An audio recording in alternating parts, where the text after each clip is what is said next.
Olá pessoal, então vamos para a nossa segunda aula. Então nessa segunda aula nós vamos fazer uma recapitulação de todos aqueles lançamentos. Lembra, na primeira aula nós fizemos lançamento por lançamento para ver a origem e o destino de cada valor dentro do balanço patrimonial e do P&L, do DRE, né? Agora vamos fazer uma recapitulação e vamos deixar todos os valores juntos para que eles montem o balanço e monte o DRE. Tá? E daí a gente possa fazer as análises de fato do balanço e o DRE, as análises financeiras já, ok? Vamos para a aula então?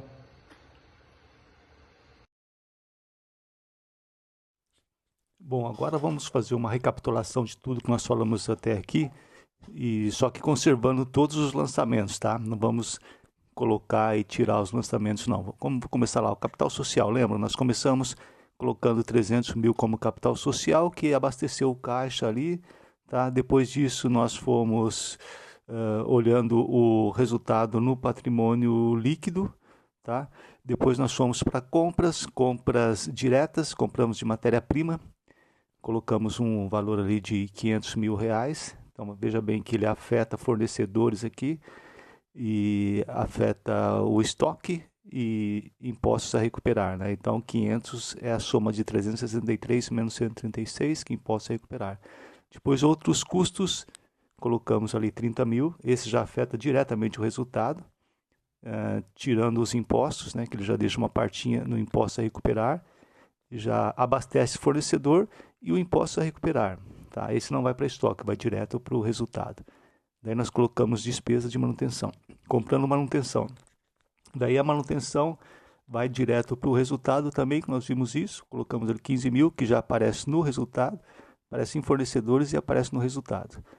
Checando ali o nosso ativo menos passivo, menos patrimônio líquido, está dando zero. Despesas, colocamos um valor em despesa, que também vai direto para o resultado, 70 mil reais. Aparece ali no P&L, 70 mil reais. E abastece fornecedor da mesma maneira que os outros, tá? A despesa não tem impostos a recuperar, tá bom? Daí fomos para compras agora de ativo fixo, né? Máquinas imóveis, máquinas e equipamentos. Colocamos ali 200 mil reais de compra de maquinário.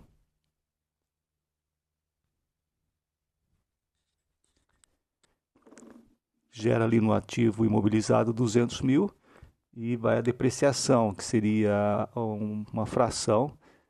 A máquina normalmente é 5 anos, então uns 60 avos ali foi para depreciação.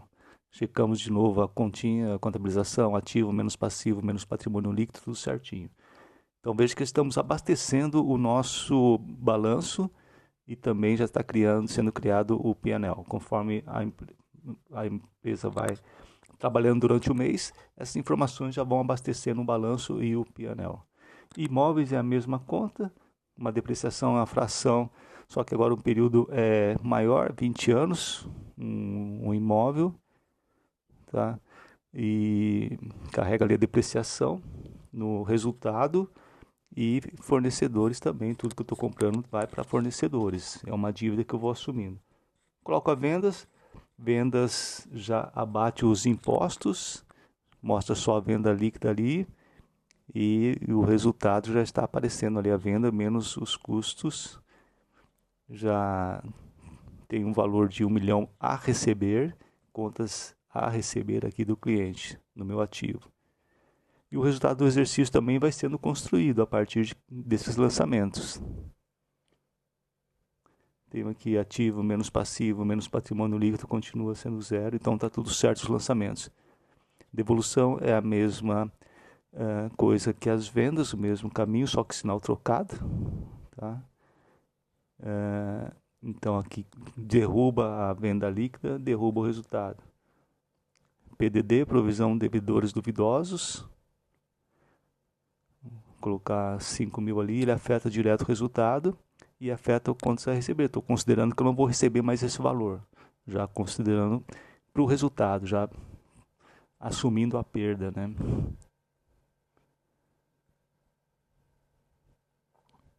Então, o meu ativo menos o passivo menos o patrimônio líquido, dando zero. Ok, a equação está perfeita. E o meu resultado vai sendo construído, o meu painel vai sendo construído ali.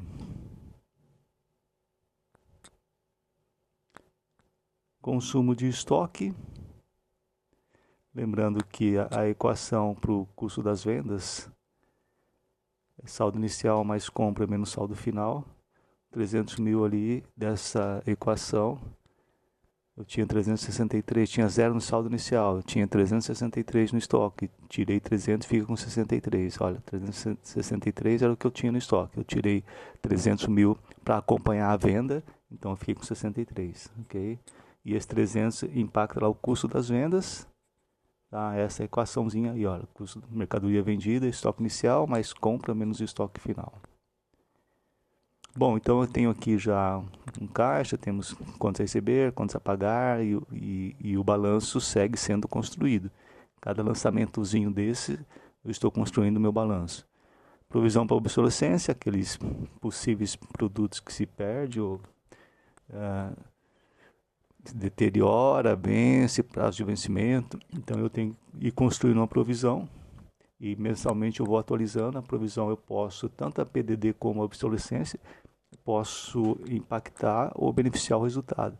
Dependendo do resultado que eu encontrar, se eu conseguir, por exemplo, vender algum desses produtos que estava arriscado de perda, né, eu reverto a provisão. Tá? Eu lanço um valor ali beneficiando o resultado, tá? E o estoque. Contrapartida, o estoque também.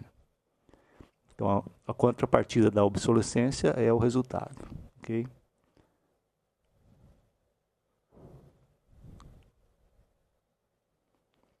Veja bem que eu posso lançar positivo ou negativo, dependendo do cálculo que eu fizer. Se eu recuperar algum produto, eu posso voltar ele para o estoque e daí o impacto é o contrário no P&L. Certo? Mão de obra contratada. Então vimos os tipos de mão de obra direta que impacta o resultado, tá? Diretamente.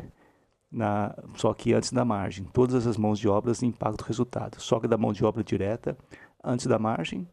E a mão de obra já calcula os encargos e a provisão de férias e 13º. Então o programinha da folha de pagamento já faz isso. E para o P&L, para o resultado, vai a soma de todos esses custos. Não só do salário, mais encargos, mais benefícios e as provisões. Tá? Então o meu P&L segue seguindo, terminei a margem, ó, já tem a margem bruta ou resultado lucro bruto, né? 38%, e por enquanto o resultado líquido está dando 24,5%, mas ainda falta despesas, né? Falta mão de obra para ser lançada, falta, vamos ver, vai lá, mão de obra de vendas. Então essa mão de obra vai direto para o resultado na parte de custos fixos, vamos ver lá. Vamos lançar 40 mil, vai aparecer ali, ó, 58 mil foi para o custo das vendas, porque somos 40 mil dos salários, mais os encargos, mais os benefícios, mais as provisões. Tudo isso é resultado, impacta diretamente o resultado. Então veja que o meu resultado final lá na última linha já está diminuindo, né? Vamos lançar agora a folha de pagamento administrativo.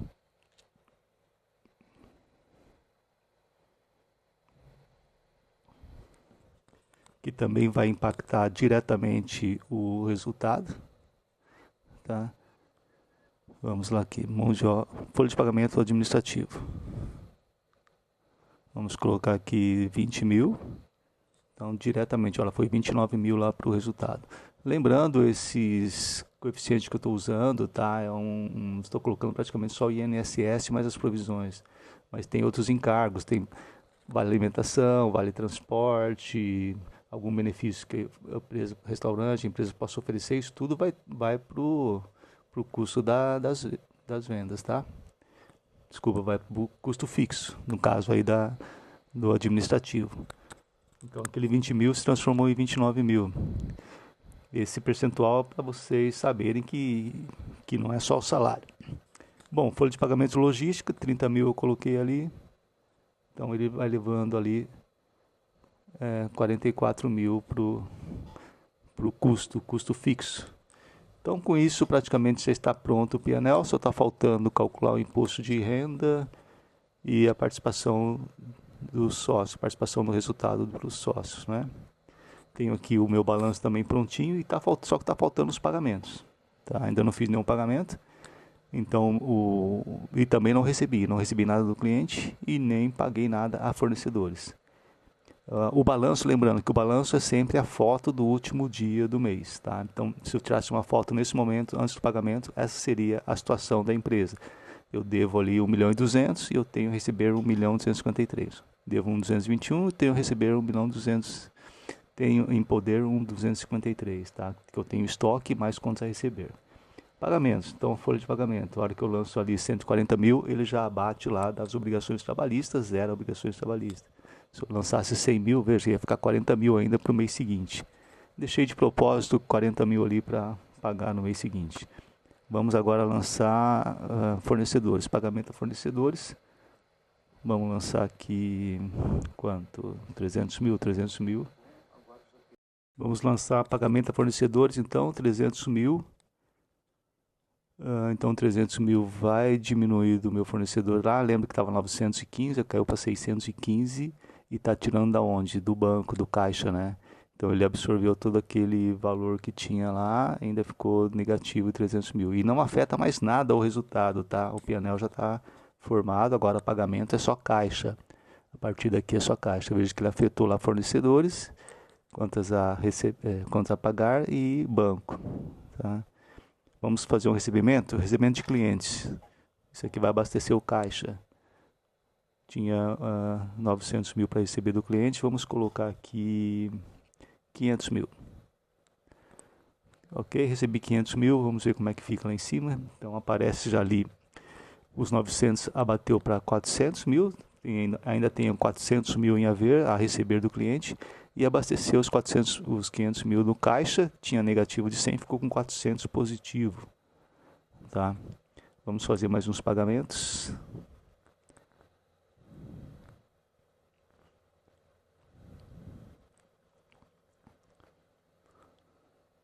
Ok, eu tenho 500.000 indo no banco, dá para pagar mais alguém, vamos pagar mais alguém, vamos lá.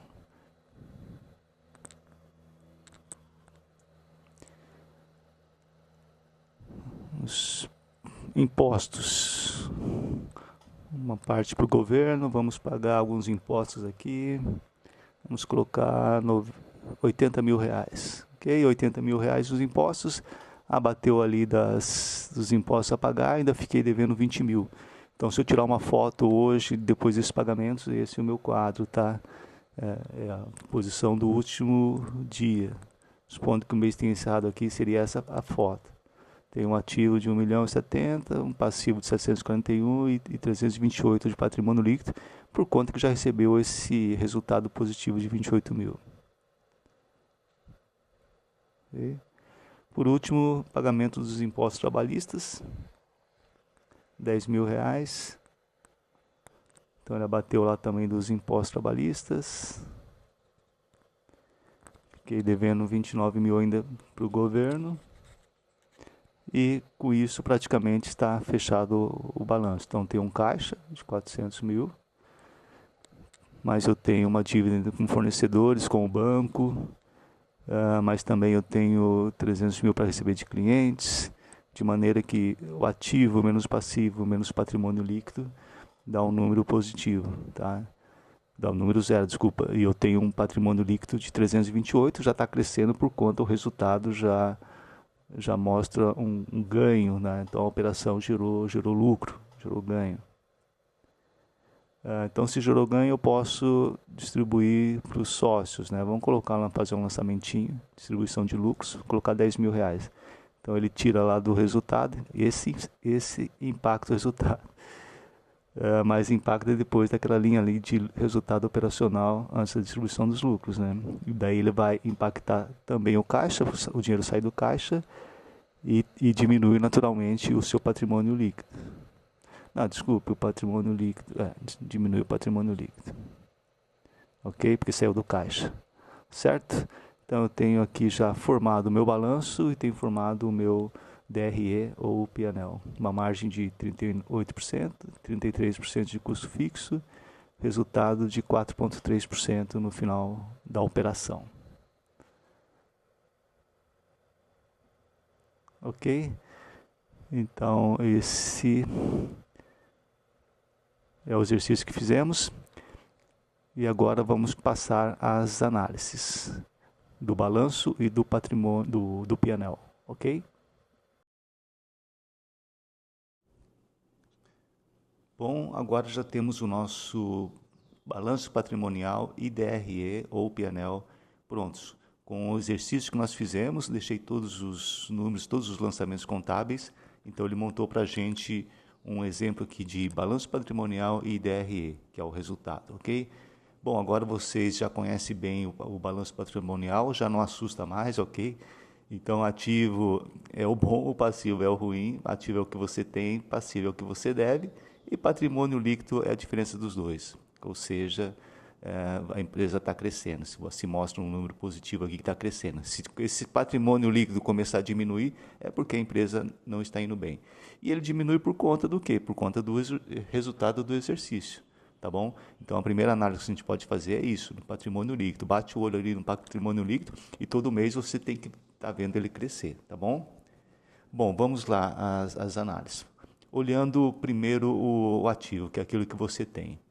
Bom, a gente começa aqui com um caixa. Eu tenho um caixa de 250 mil. Um pouco antes. Eu criei aqui do lado alguns indicadores, tá? Existem muitos indicadores que já padrões aí que você pode usar para a sua análise. Mas você também pode criar os seus próprios indicadores, tá? Tem alguns aqui que eu criei, outros que já existem, tá bom? Então, nós vamos estar olhando para eles também.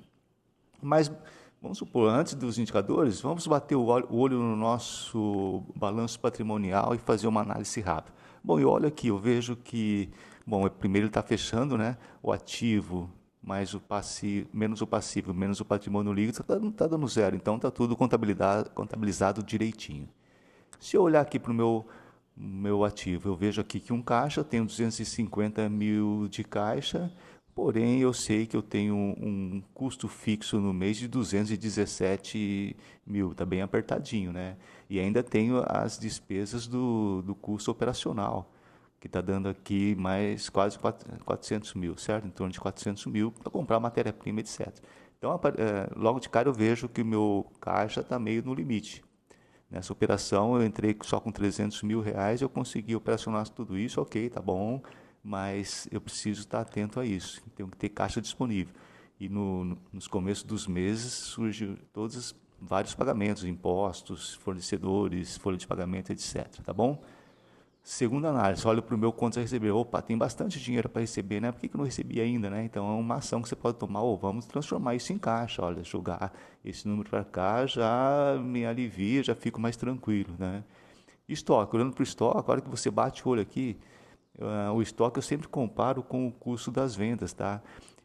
Para poder operacionar a minha venda, eu preciso de pelo menos 300 mil aqui, ó, saiu do estoque esses 300 mil, lembra no lançamentinho que nós fizemos? E eu tenho só 63 mil de estoque, ou seja, eu tenho menos que um mês de estoque, tá bom?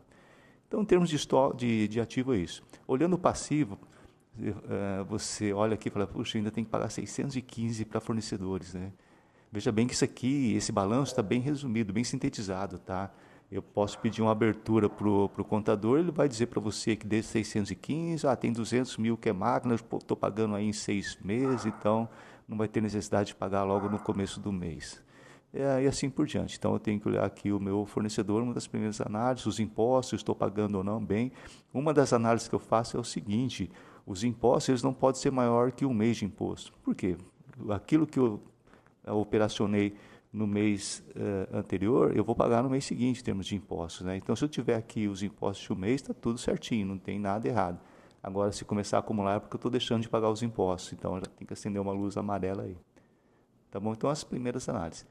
Sobre o DRE, quando eu olho para o DRE, eu vejo aqui uma boa venda, né, de 1 milhão, tá? Jurou uma venda ali de 654, que uma parte vai para o governo, que são os impostos que eu vou ter que pagar. O meu custo das vendas aqui, de quase 400 mil, sobrou 259 mil de margem. Um dos principais indicadores é isso aqui, a margem bruta, ou também chamado de lucro bruto, né? Então eu tenho aqui 39,6, é uma boa margem, uma boa margem. Espera-se em torno de 40 para cima de margem, por quê? Porque depois da margem eu vou ter que começar a pagar os custos fixos. Margem bruta é o dinheiro que você tem para pagar os custos fixos que vêm logo abaixo. Tá bom? Isso é o que você tem. Se você tiver um custo fixo maior que isso, alguém vai ter que te ajudar. Ou o banco, você vai ter que pegar de recursos no banco ou em algum lugar, tá bom? Então vamos lá. Gerou 259 mil, 39,6, esse é um bom indicador, né? Daí vem os custos fixos, todas as despesas que nós vimos, todos os lançamentos lá, gerou 217 mil, 33% de custo fixo. Esse número está alto, tá? Em média, um bom número aí para trabalhar é 20%. Veja bem, se gera 40% de margem e 20% de custo fixo, sobra 20% aí, isso aí é lucro, é um bom resultado, tá? Então esse número está alto, então uma dos indicadores que você pode criar é o percentual de custo fixo, tá?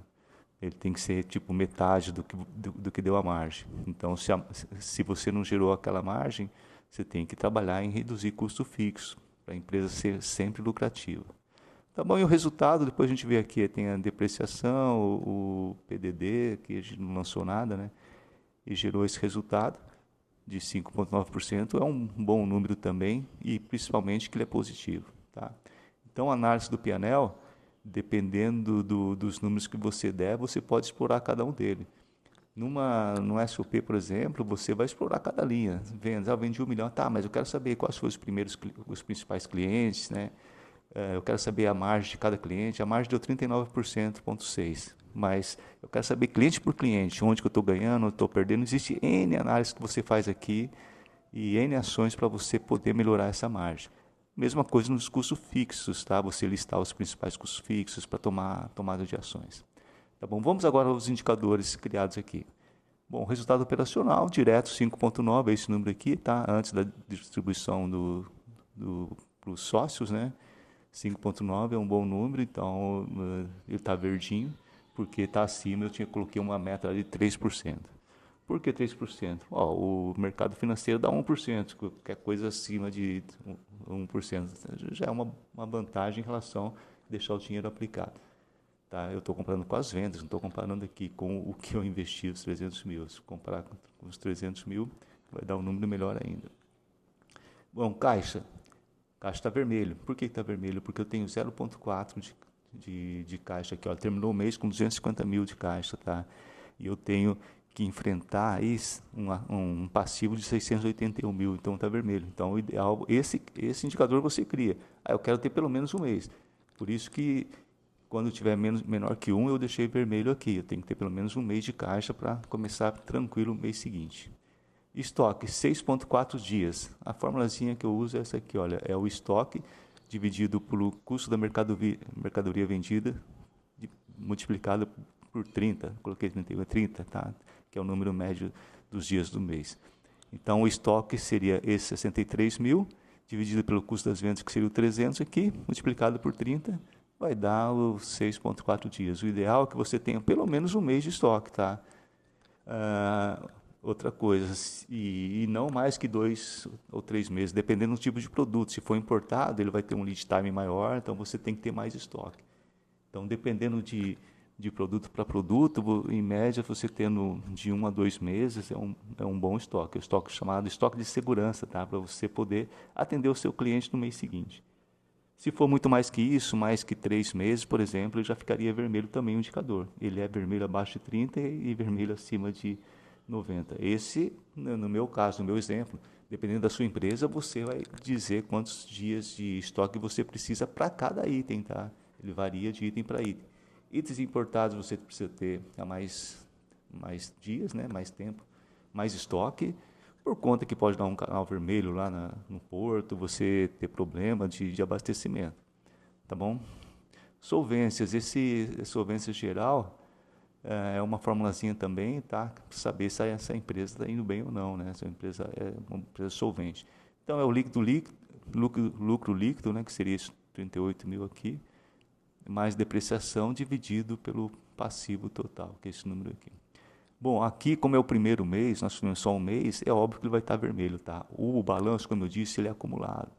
tá? Então você vai avaliar se uma empresa é solvente depois de 1, 2, 3 anos, tá? Você vai analisar a solvência de uma empresa no primeiro mês, né? Então é óbvio que ia dar positivo.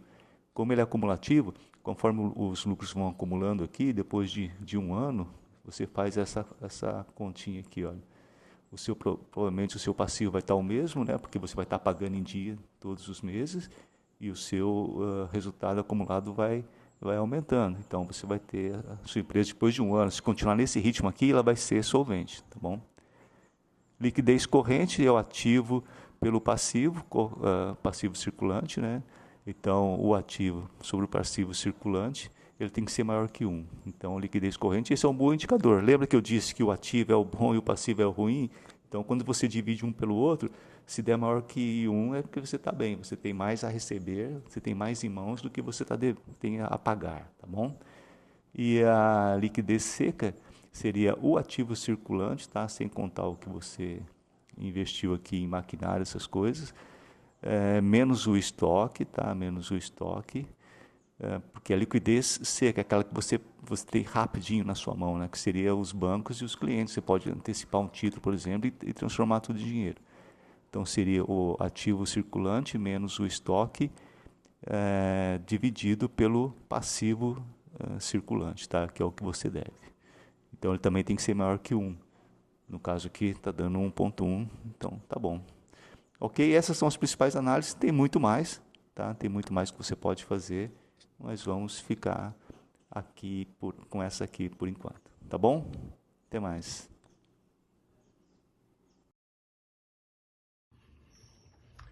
Bom, é isso, pessoal. Acho que deu para apresentar tudo. Espero que tenha sido útil, que vocês tenham aproveitado e qualquer coisa é só voltar e dar uma recapitulada. E também vai ter um espaço aí para perguntas, tá bom? Deixe a sua dúvida e a gente vai conversando, ok? E obrigado por participarem desse treinamento, ok? Até mais.